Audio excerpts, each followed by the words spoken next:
সিলেটে শেষ দিনের অনুশীলনে একটু নির্ভর টিম টাইগার। টানা ২ দিন কঠোর পরিশ্রমের পর শেষ বেলায় শিষ্যদের একটু ছুটির আমেজেই রাখলেন ফিল সিমন্স।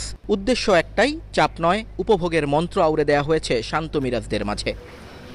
উপভোগের একটা কারণও তো আছে, এই সিরিজেই যে শততম টেস্ট খেলবেন মুশফিকুর রহিম, তাই তাকে ঘিরেই যেন আবর্তিত হচ্ছে এবার বাংলাদেশ টিম।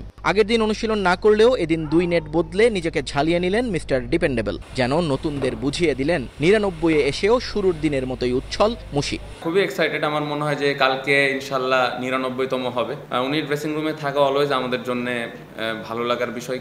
কারণ হলো টেস্ট ক্রিকেটটা অবশ্যই আমরা সবসময় এক্সপিরিয়েন্সকে প্রায়োরিটি দিই। ক্রাঞ্চ মুভমেন্টে কিভাবে ওই প্রেশারগুলো হ্যান্ডেল করার লাগে, এই বিষয়গুলো সবসময় আলাপ আলোচনা হয়। সো খুবই এক্সাইটেড, এবং আমি পার্সোনালি এই 2টা টেস্ট ম্যাচ সেলিব্রেট করতে চাই, এনজয় করতে চাই। সবাই মিলে একসাথে পুরো দিনটা এনজয় করবো। স্পেশালি ১০০তমটা যদি উনি সুস্থভাবে খেলতে পারে, তাহলে ওই 5টা দিন আমরা সবাই মিলে সেলিব্রেট করব।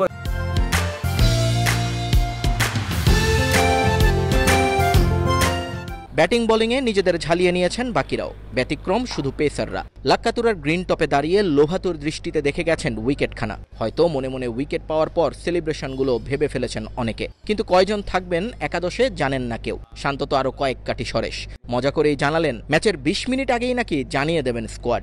Different format. মিডল অর্ডারে আপনি যদি দেখেন লাস্ট সিরিজে মুশি ভাইয়ের একটা বড় ইনিংস ছিল, লিটনের একটা ভালো ইনিংস ছিল, মিরাজ অলওয়েজ কনসিস্টেন্ট। কম্বিনেশনটা কালকে ইনশাল্লাহ আপনি ৯টা ৫ অথবা ৯টা ১০-এর মধ্যে পেয়ে যাবেন। টেস্টে প্রতিপক্ষ আয়ারল্যান্ড কিছুটা অচেনা বাংলাদেশের জন্য, এটাই ভাবাচ্ছে শান্তকে।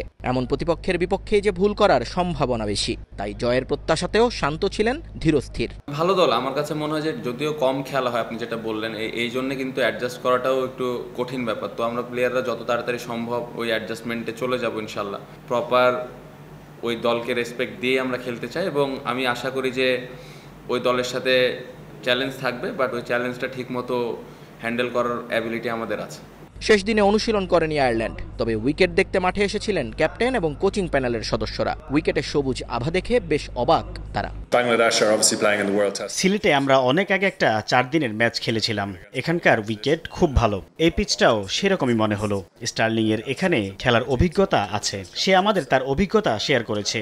আমরা আশাবাদী অনেক রান হবে, তবে বাংলাদেশে আসলে স্পিনার সামলাতে হবে, এটা স্বাভাবিক বিষয়। সেজন্য আমাদের পরিকল্পনা আছে। ২০২৩ সালে একবারই টেস্ট খেলেছিল বাংলাদেশ এবং আয়ারল্যান্ড, সেই ম্যাচে অবশ্য 7 উইকেটের জয় আছে টাইগারদের। নিয়ন মোহাইমেন, সময় সংবাদ, সিলেট।